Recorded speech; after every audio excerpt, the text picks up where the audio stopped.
Ho ho! Tomorrow, Real Madrid face their always tough rivals Atletico de Madrid in this semi-final, the second semi-final of the Spanish Super Cup. What is the most important thing in these types of matches and knockout ties? Hello, good afternoon, everyone. It's a semi-final, and we need to be very well prepared mentally to compete, to take care of the details. Atletico are always a demanding opponent, but we have many reasons to approach this match with a lot of energy and motivation. It's the first title we are competing for this season, and for that very reason, it's the most important one right now. Probably one of the negative turning points of the season was the defeat against Atletico Madrid at the Metropolitano. I don't know if during this week you've had time to watch that match again, to review it, analyze the mistakes, and try not to repeat them tomorrow. Tomorrow we are clearly planning to play a different kind of match, but I also think we shouldn't forget the things that we're missing in that game. We have them very present and they were very clear. So tomorrow the idea is not to make the same mistakes again and to play at a higher level than we did then. But tomorrow will be a different story. I'm convinced the team will show a different face, different energy, a different level, and it will be a very competitive match. Tomorrow, you won't be able to count on your top scorer, Kylian Mbappé. I wanted to ask whether Mbappe's ambition to equal or surpass Cristiano Ronaldo's record in the last 3 matches of the year may have worked against him, and whether he may have pushed himself too hard and caused the injury he has now. No, the situation always depends on the moment. You have to read the situation and make decisions. And that's where we are right now. We hope to recover him as soon as possible. We tried to push it, but this match came too early. Now our focus is on tomorrow's semi-final and on winning so we can play the final on Sunday. After the defeat at the Metropolitano, you said the loss had to hurt and that maybe it could be a positive defeat. A positive kind of pain for the future. Do you still think the same? And among the mistakes you analyzed, what do you think was really missing to compete in that match? I think every match has to be analyzed, but especially defeats, you can usually take more lessons from them. As I said earlier to your colleague, there are things from that match that we don't want to repeat. Which ones exactly, we'll keep to ourselves, obviously. But I'm very convinced that it will be different tomorrow, even though we shouldn't forget the things that didn't work well. I wanted to ask you about the importance you give to the Super Cup as a tournament. The chance to play 2 matches of this level if you get past Atletico Madrid. And, on a scale from 1 to 10, how important would you rate this tournament during the season? 2 things are very clear. Since this is the tournament we're playing over the next 4 days, it's the most important one right now. If you ask me about the overall order of priorities for the season, it would be 4th. If you ask the other 3 coaches, they would probably agree. But because it's happening now, over these next 4 days, it has absolute priority. We're approaching tomorrow with a lot of desire, and we need to play a good match. Against Betis the other day, we saw a more committed team, more compact, with players covering a lot of ground, like Camavinga, Bellingham and Rodrigo. But we also saw you asking Vinicius to press more up front, even though Bellingham often covers his flank and gives him some freedom. I wanted to ask whether that pressing from Vinicius is essential, or whether the team can cope without him putting in that extra effort. Pressing is essential from everyone. During training sessions and matches, I demand that everyone is committed in that moment when we don't have the ball. Both the players up front and those in defense, that they stay active and keep the lines close together. That commitment, that desire to also play and even enjoy that phase of the game will make us more competitive.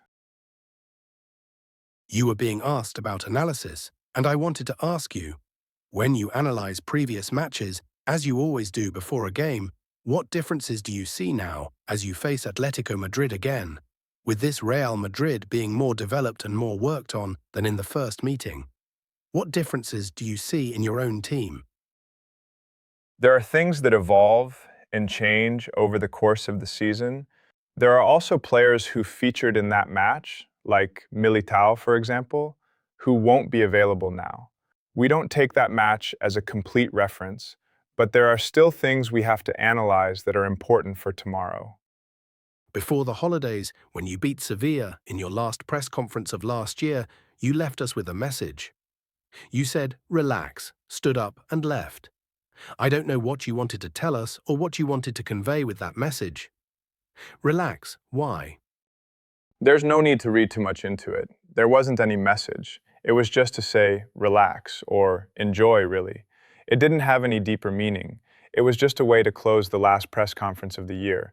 I didn't mean to tell you anything special.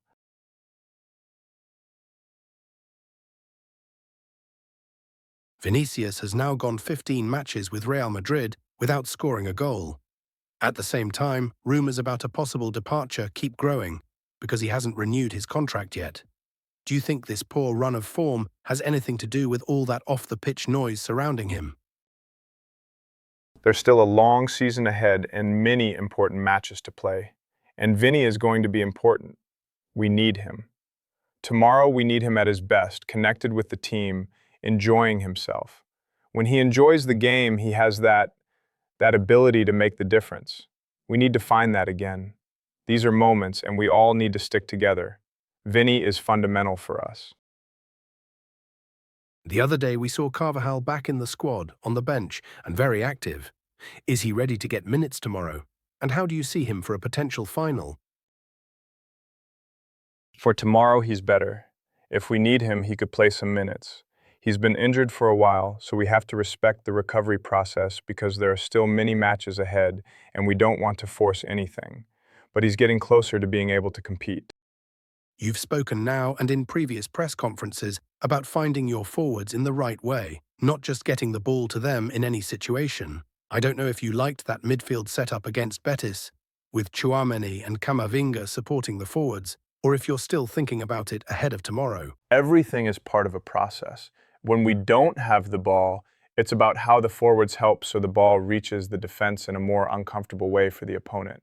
And when we do have the ball, it's about how the ball moves more cleanly from defense to attack. Those midfield connections are fundamental. They are the players most involved, the ones closest to everything. We have different profiles and different qualities, and we'll see tomorrow. First of all, I want to say that I think Madrid fans everywhere support you. My question is that we saw that you start the season very well, then you give up on many things, especially tactically. Just want to know why. Is it because this is the right decision or because of player power on the club?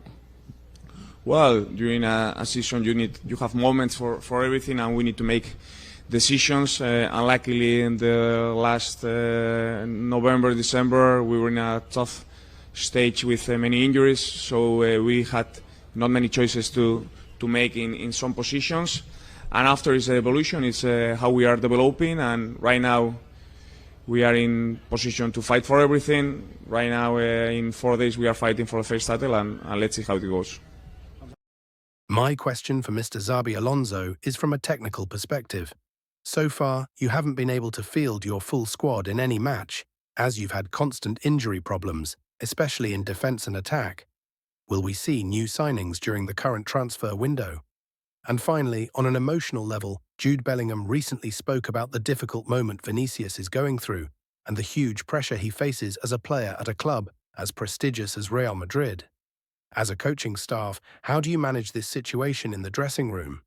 Do you have any specific strategies to help players cope with that pressure during matches, whether they are of moderate intensity or high risk, so they can perform at their best? We work on a day-to-day basis so that when a player is going through difficulties, we can help him. This is a club with very high demands, but we also know what we represent, the pride we feel and the privilege of defending this badge. Every match is the most important one. The players feel that, and we are there to help them. Thank you.